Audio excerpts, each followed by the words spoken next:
Hello, I'm Kate Turigno reporting from the Ocean Blue News Channel 4, and today we are going over the crazy 80s. This last decade has been full of surprising events that have intrigued the world.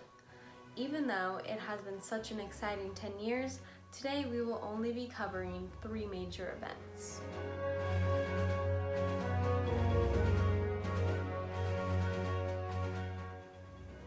First, as many of us remember, we have the Miracle on Ice during the 1980 Olympic Winter Games. On February 22, 1980, the underdog U.S. hockey team, full of college players, defeated the 4-time gold medal winning Soviet team in New York. This Miracle on Ice was not just an Olympic upset, but to most Americans it was also an ideological victory in the Cold War, as meaningful as the Berlin airlift.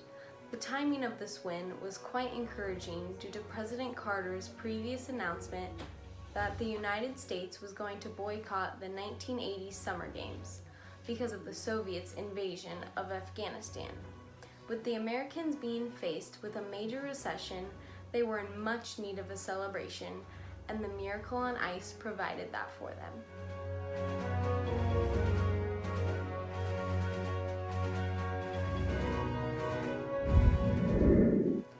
Furthermore, on a more gruesome note, March 30th, 1981, President Reagan was shot due to an attempt assassination.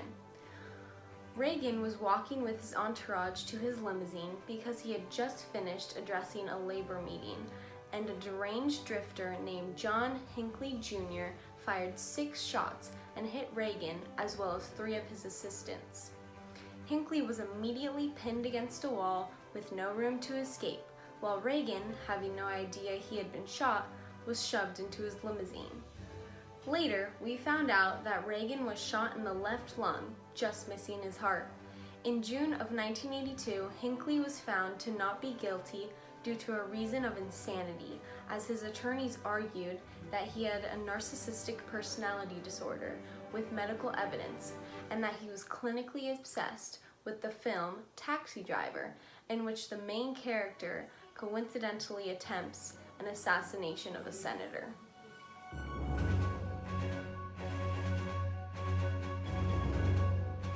To sum up our review of the 1980s, on Saturday, July 13th of 1985, the Live Aid concert was held in London.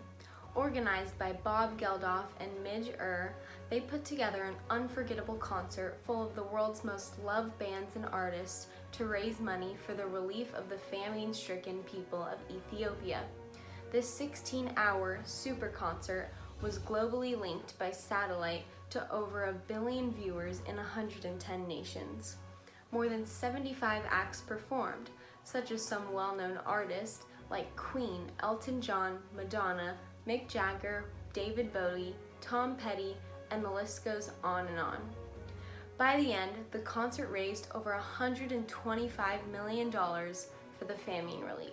Overall, the decade of the 1980s had its ups and downs, but was, to say the least, quite memorable. From victories to upsets to fundraisers, no one will forget the 80s. Once again, I'm Kate Turigno, and you're watching Ocean Blue News on Channel 4. Thank you, and have a good evening.